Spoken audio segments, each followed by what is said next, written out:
I want you to just break that illusion that somehow your employer is getting away with something and making money off of you in an unfair way, because you'll realize very quickly when you're out on your own that that wasn't so unfair after all. A lot of engineers that I've worked with over the years have wanted to be in business for themselves, or at least expressed an interest in it. And one of the reasons that often drives that is they have a perception that their company is making a lot of money off of them and they're not getting their due. They feel like they're doing all the work and then a lot of the money is going to the company. Unless you've done work by yourself, been out there finding the work and then doing the work, you don't really have a great appreciation for how much effort goes into the finding part of it. You're used to showing up at your job and having your boss have something for you to do.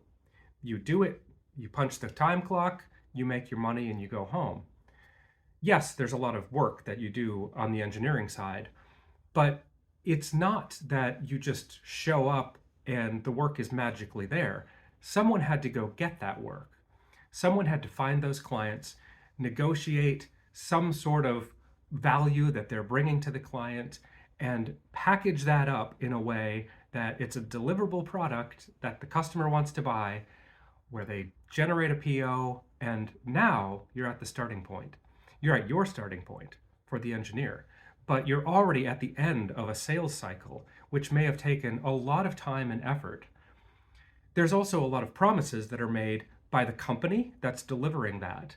And while you feel like you're delivering exactly what the customer asked for, that's usually not the case. There's usually some back and forth.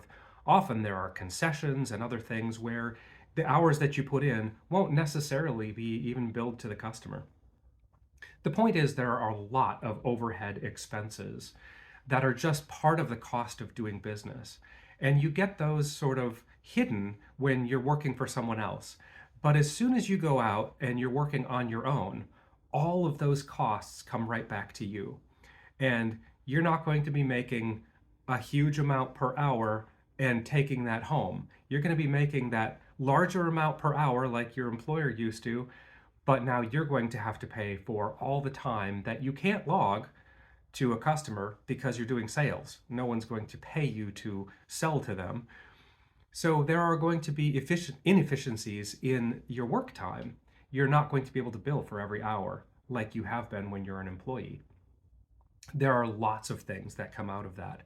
And then if you get to the end of the project and the customer isn't happy with things, you may give some free hours to make things right. It depends on the relationship with the customer, but very often, even when we do work that's hourly work, it's very common to give free hours on a project just to keep the business relationship going and to keep the customer happy. The one thing that you want more than anything is for repeat business to come back to you. That's the easiest people to sell to, are the people that are already happy with the work that you've done. And sometimes giving them a little bit of free work is part of keeping them happy.